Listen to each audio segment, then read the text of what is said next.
What is up? Hello?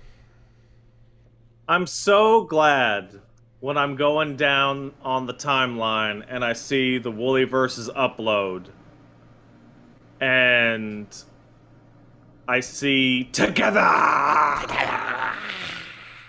and just Yeah. like been waiting for fucking So, months. yeah, that one. Okay, so I got to Rykard. That took a while because of the quest lines, Oh yeah, no, you fail all of those. and I wanted to make sure that I was, able to do as much at the house as possible. So I had to wait till I got to Juneau, in order to go back and finish that one off. I got all the way It, up to the it's door.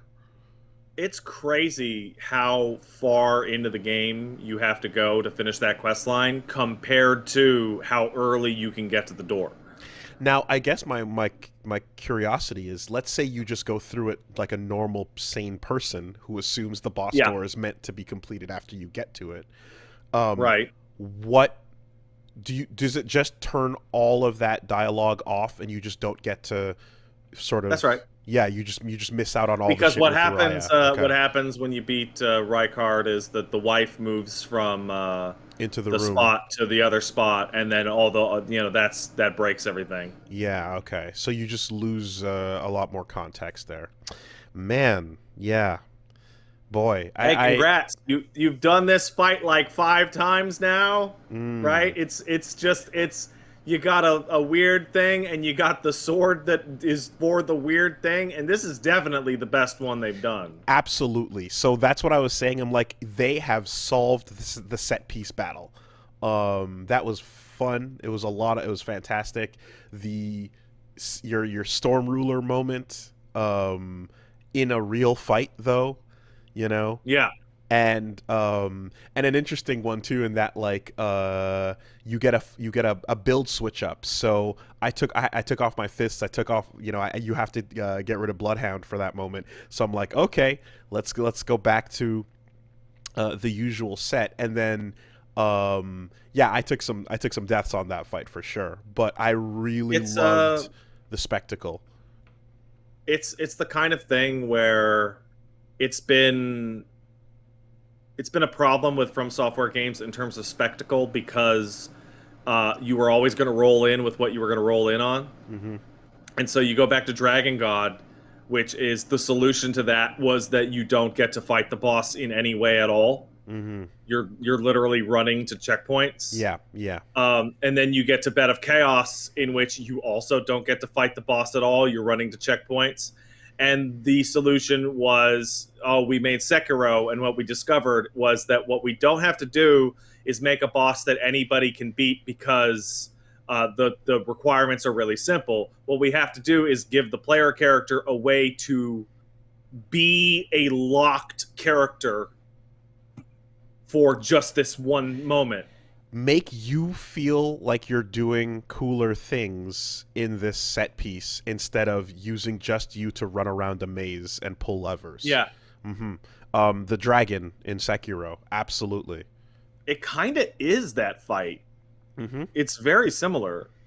Um, and yeah, that phase two as well opens up in a way where, like, it starts bringing out stuff. And apparently there was a big sword move that I missed out on.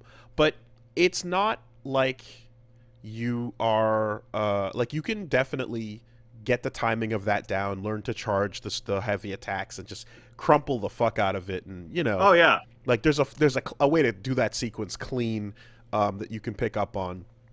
But I'm glad that coming back to it after all this time, was saving it for, getting to the mountaintop and stuff, that I was still able to, like, have a challenge there, feel some of the burn, well, you know what the trick with that is, right? mhm. The damage off the fucking sword is set to his fucking HP. It It's a base level sword that's meant to fight him at his standard values. You can upgrade that weapon. I did. Oh, you did? I did. Oh, You shit ass. I did because it was like that was like, wait, what? They're just gonna let you do that, and then you just take it over and like, yeah, I have I'm not using anything that uses somber, so I spent my somber on it because I have no other use Oh for it. fuck. Yeah.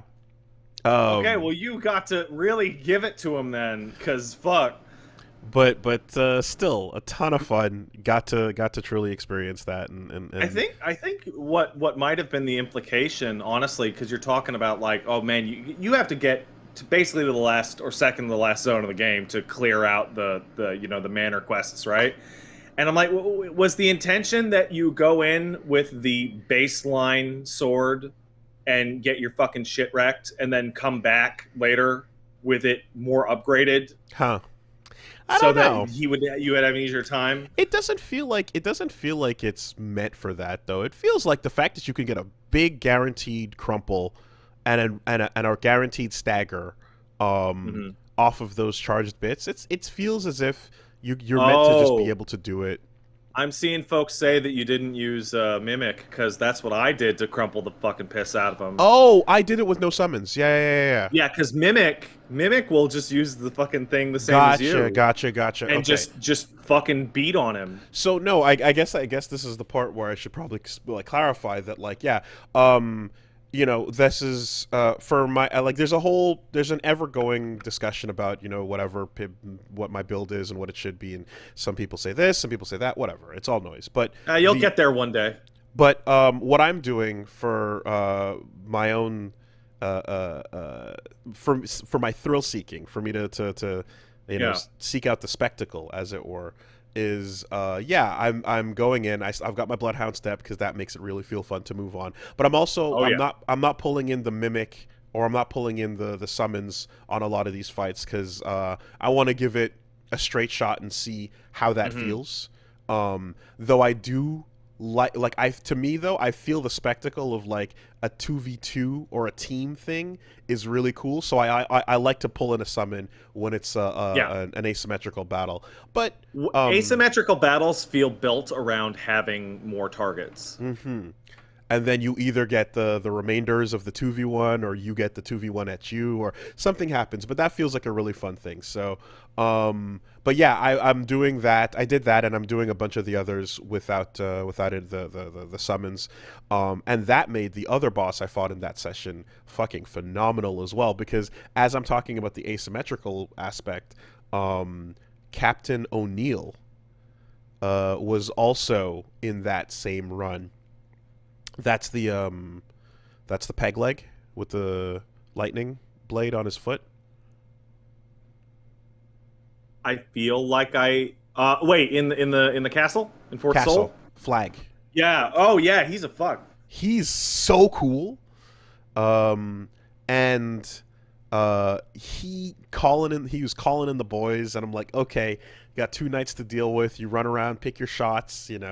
But two things I saw between those two fights. Yeah, they learned how to deal with the spectacle, and then O'Neill to me also represents like the um them getting the best out of ads, right? Because Yeah, I would say so. right, what fucking sucks about ads is they distract, they're an annoyance, but you deal with them, then you go deal with the main thing, and then you spend your time or whatever, and then at a certain point it goes, okay, reset, time to redo the ads again, and you feel like a hype decompression moment where the ads come back in the fight. Yeah.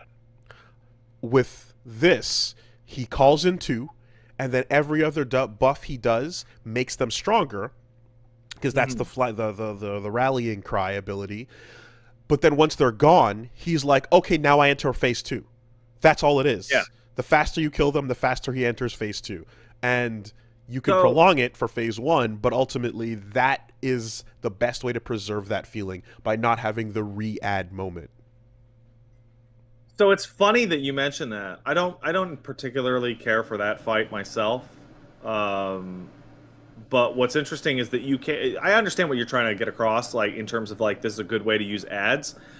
There's a similar guy to him which is I think so. The one you're talking about, I think, is actually Neal, There's Neal. Yeah, okay. There's and there's Neal and there's O'Neal. O'Neal. Yes, yes. Okay, O'Neal is One's the in guy in Caelid. Caelid, Yeah.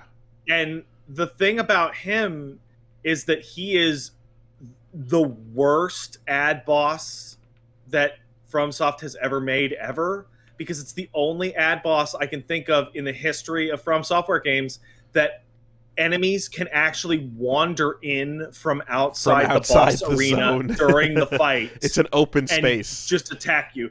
I had fucking Clean Rot Knights just enter the arena to fight me. I thought they were part of it at a point. They are not. Yeah, I thought they were part of it when that happened. No, so that's it. Like, yeah, the Caelid version of that fight, very different. Also, the phase he goes into solo is not at all comparable. No. Whereas in this case, he just becomes this fucking insane lightning god, you know, doing giant drop kicks on you. So the fact that it goes into a badass like 1v1 right afterwards is super sick. So I very much enjoyed that at Castle Sol.